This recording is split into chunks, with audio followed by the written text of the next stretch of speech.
All right, so we're going to do motion blur on a car so we can kind of mimic that rolling look. This is actually a moving shot, but it was really bright that day, so I had to shoot a high shutter speed. So that makes the car look frozen in time, so we got to go back and make it look like it's rolling fast. So we're going to work with McLaren today. Um, First, before I start doing motion blur, you have to correct all the elements of the photo. So I'm going to hit my spot healing brush, which is J. Hit J on the keyboard to pull that up. And I'm just going to grab some of these bugs off the front of this McLaren. Um, and then some of the glares are what I'm looking at. We're getting rid of anything that looks distracting, really. I'm also using the brackets on the keyboard to change the size of the circle here.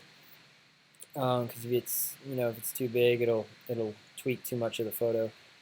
Um, Lots of bugs in the grill. This was part of the Cars for Kids cruise, so we were on the road for about 4 days. So it didn't matter how clean your car was in the beginning. It definitely was pretty rough by the end.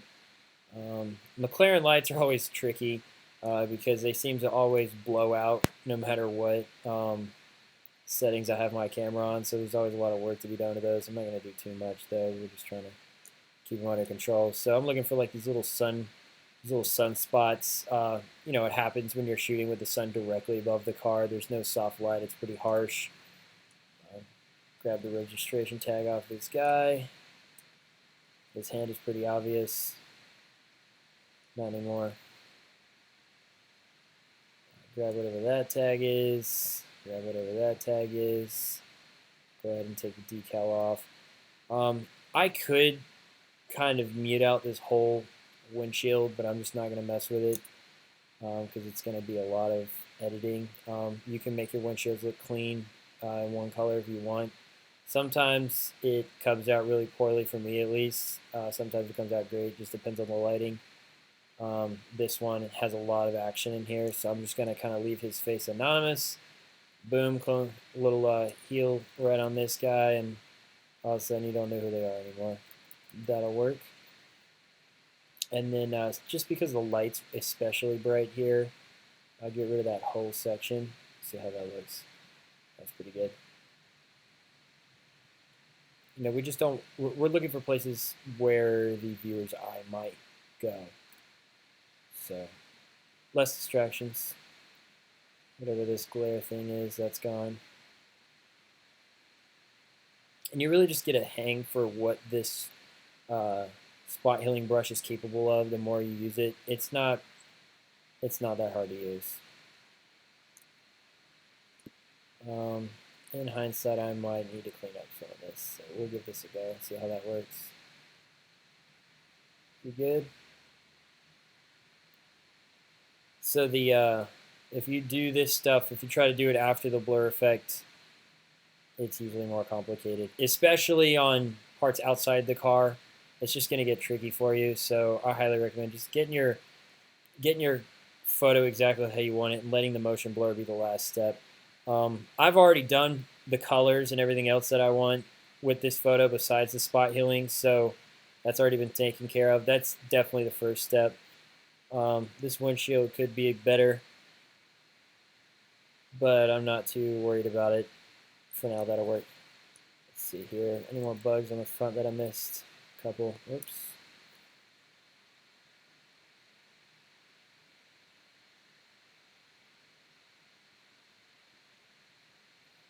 That'll work for down there. Okay, so now we're going to take a look at the street, try to get rid of some of these marks maybe. You don't want to do too much though, because then it'll take away what the setting looks like naturally. That rock's pretty distracting. Okay, we'll leave the other cars in there. I have taken out cars in the past, but it can get tricky. It can also get sloppy really fast. Let's make this windshield at least a little bit better.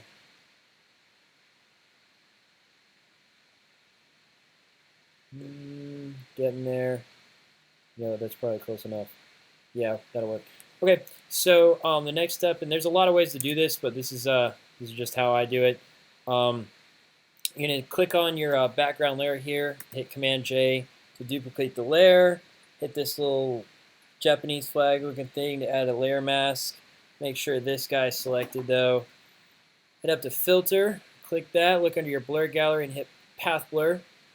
It's going to change your pointer to a thumbtack and then it's going to make your photo all blurry. My computer's on its last leg, so it's trying to render all this stuff. So this little arrow is the first thing that comes up. So I'm clicking and holding, and I'm just dragging the two ends of it to show which direction Photoshop needs to simulate blur. Obviously, it should be this way, opposite of whatever direction the car is going. And don't make it all go to the car, because that doesn't make sense once it's all blurred that way. You need to make it go in the direction opposite of wherever the car is going, and then find a focal point off in the distance. So like right in this area is where I want all these points to end up, because this area is going to be in focus. I'll show you what I mean later. So we're just creating a few lines.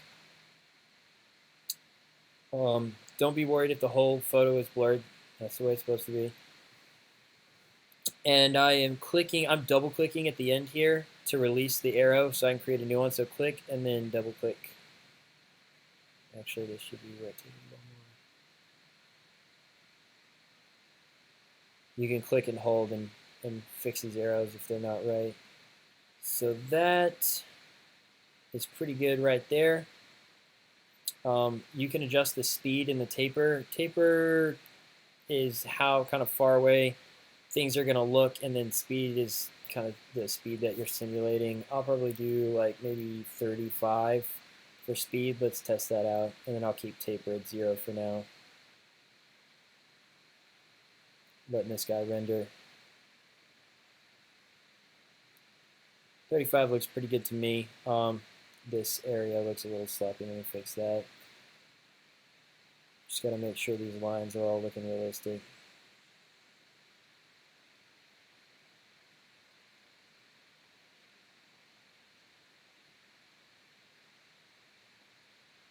Do one more.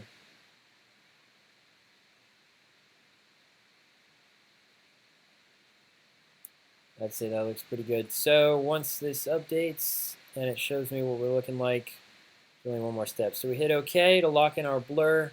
Takes us back to this page, and you'll see why we created that second layer.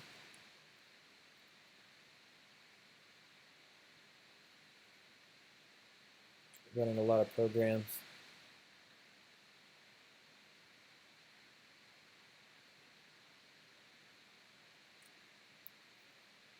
McLaren's definitely a fun car to shoot if you ever get a chance. I think this was a wrapped McLaren, so one-off design there. Okay, so I'm going to grab my eraser tool here, and I'm going to zoom in. Let me make sure this is right. Make sure your flow is at 100 and your opacity is at 100.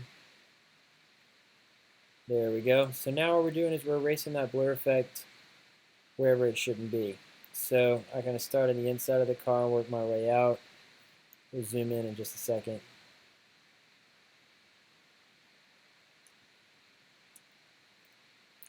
So I'm using the brackets again on the keyboard to adjust the size of that circle.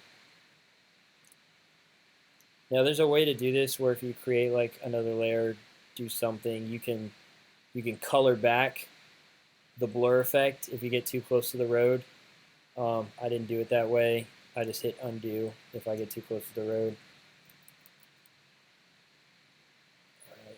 All right. The side view mirrors are always the most blurred thing for some reason. On the edges here.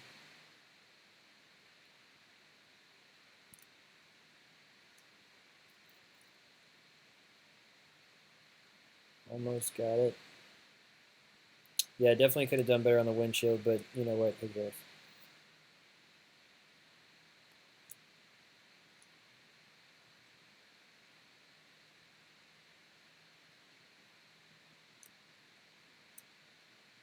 Now, I'm going to show you in a second, but, oops, got a little too close to the road there. Don't be like those guys that simulate the blur effect and then leaves the wheels frozen. So we're going to do those next in a second. You've got to make sure the wheels are rotating. And they can't be blurred the same way the rest of the world is going, right? Because the wheels are rotating and the rest of the world is going sideways, so you can't use the same blur effect. It'll be something slightly different. Pretty sweet wing on this McLaren. Okay. That looks pretty good. Got a little close to the edge here, but you know, who cares? Now we got to erase the blur effect in the background here, because in real life, if we got that right, this should not be blurred. Not a lot, at least. Bringing back some life in that Mercedes. And then what I'm going to do now is drop that opacity a little bit and drop the flow a whole lot. And we're going to make this real big. And I am kind of blending that blur effect around here. There, much better. Because this area in real life wouldn't be blurred if you captured it right. And then I'm going to grab the actual blur tool here. Once my computer catches up.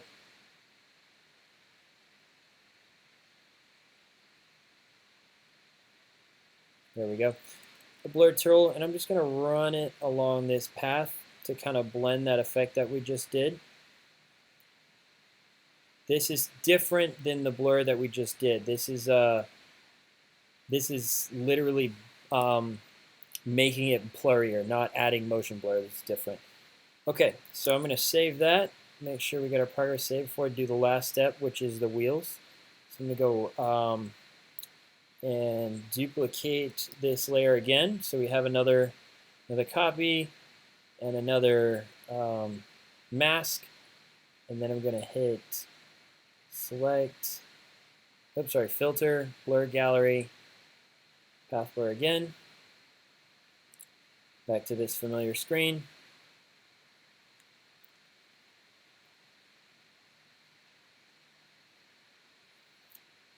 Yeah, it's about time for the laptop for sure. Buy my prints so I can get a new laptop. So I'm going to grab the bottom half of this arrow and throw the top half up here to the top part of the wheel. And then we're just going to add a little bit of rotation in there. And then I'm going to hit the top and then go down to the bottom. And then just grab the center. It gives you a dot. Pull it out to the outside of the wheel just like that. Same thing on the back wheel. There's definitely 1,000 ways that this can look sloppy, so just make sure that it looks somewhat realistic. Okay.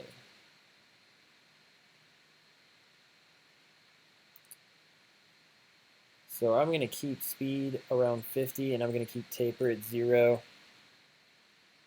Make these wheels look nice and wobbly. That'll work right there. Ignore everything else. We're about to fix it. So once this updates, I'm going to hit OK. Take us back to that main screen while it buffers the new blurs here.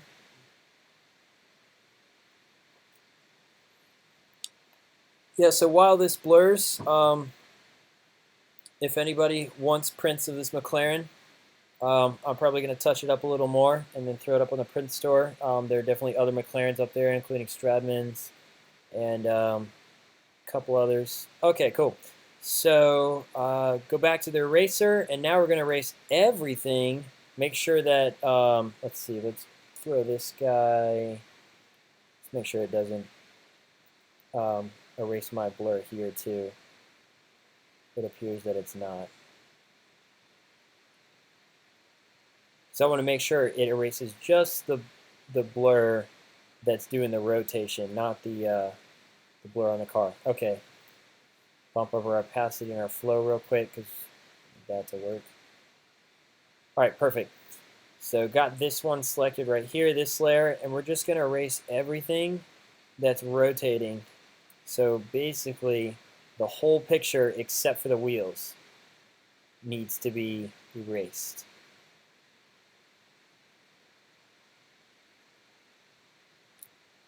Again, make sure that your settings for your eraser are 100% opacity, 100% flow, or you're going to be wondering why nothing is going the way that you planned. We're going to zoom in here.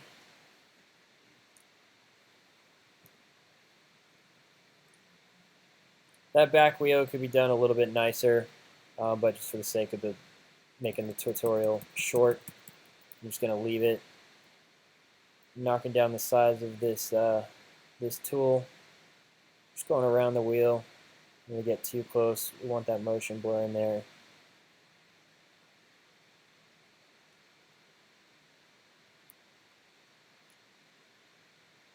Front wheel is okay, but even that one could definitely use some work because you could see the spokes in there, right? You just want it to be one big blurred circle. I'm trying to make this look realistic. You can't see spokes on a car when it's driving. All right, this looks pretty good. Zoom out. Now you can obviously tell now that we've done this that there's a big difference between capturing it for real, but you know, we can make it look pretty close doing it this way. And that's how you do motion blur and clean up your car photos when you're shooting roller shots.